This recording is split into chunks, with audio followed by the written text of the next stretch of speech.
ಮಹಾರಾಷ್ಟ್ರದ ಪಶ್ಚಿಮ ಘಟ್ಟದಲ್ಲಿ ಅಪಾರ ಮಳೆ ಹಿನ್ನೆಲೆ ಕೃಷ್ಣಾ ನದಿಗೆ ಭಾರೀ ಪ್ರಮಾಣದಲ್ಲಿ ಹರಿದು ಬರುತ್ತಿರುವ ನೀರು ಮೈತುಂಬಿ ಹರಿಯುತ್ತಿರುವ ಕೃಷ್ಣಾ ನದಿ ಹೇಪರಗಿ ಬ್ಯಾರೇಜ್ ಒಳಹರಿವು 45,539 ಕ್ಯೂಸೆಕ್, ಹೊರಹರಿವು 44,880 ಕ್ಯೂಸೆಕ್.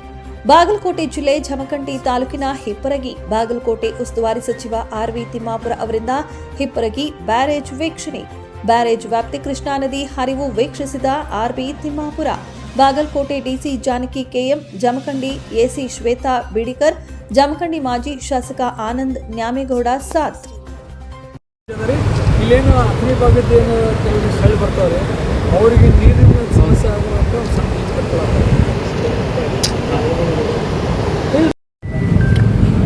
4 ಲಕ್ಷ ದಾಟಿದ್ರೆ ನಮಗೆ ಇದು ಸ್ಟಾರ್ಟ್ ಫ್ಲಡ್ ಒಂದು ಇಂಡಿಕೇಶನ್ ಸ್ಟಾರ್ಟ್ ಆಗ್ತದೆ.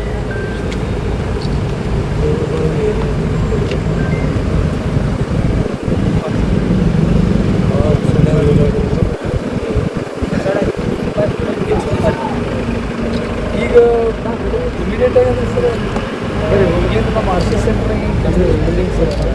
ಇನ್ ಕೇಸ್ ಫ್ಲಡ್ ಬಂತಂದರೆ ಇಮಿಡಿಯೇಟ್ ಆಗಿ ಅವ್ರು ಶಿಫ್ಟ್ ಮಾಡ್ಲಿಕ್ಕೆ ತಯಾರಿ ಇಟ್ಕೊಳ್ಳೋದು ಅಷ್ಟೇ. ಬಟ್ 2.5-3 ಲಕ್ಷ ಕ್ಯೂಸೆಕ್ಸ್ ನೀರು ಫ್ಲೋ ದಾಟಿದ ಮೇಲೆ ನಾವು ಇದು ಶಿಫ್ಟ್ ಮಾಡೋಕ್ಕೆ ಅಲ್ಲಿವರೆಗೆ ನಮಗೆ ಬೇರೆ ಇದು ನೀನು ಹೋಗೋದು ಬೇಡ.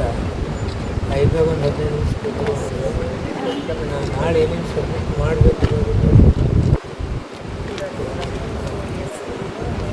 4 lakhs ಕ್ಯೂಸೆಕ್ಸ್ ವಾಟರ್ ಫ್ಲೋಗೆ ನಮಗೇನು ಪ್ರಾಬ್ಲಮ್ ಆಗುತ್ತೆ. 4 lakhs ಈ ಸಲ ಅಂತೂ 4 ಲಕ್ಷ ಬರಲಿಕ್ಕೆ ಪ್ರತಿ ಸಲ 3 ಲಕ್ಷ ಅಂದ್ರೆ ಬಂದೇ ಬರ್ತದೆ. ಬಟ್ 4 lakhs ದಾಟಿದ್ದು ಅದು ಏನು ಫ್ಲಡ್ ಬಂದಿತ್ತಲ್ಲ 2019 ಅವಾಗ 5 ಲಕ್ಷದವರೆಗೆ ಇನ್ಫ್ಲೋ ಇತ್ತು. ಅವಾಗ 4.5 ದಾಟಿದ ಕೂಡ ನಮಗೆ ಫ್ಲಡ್ ಸ್ಟಾರ್ಟ್ ಆಗಿದೆ.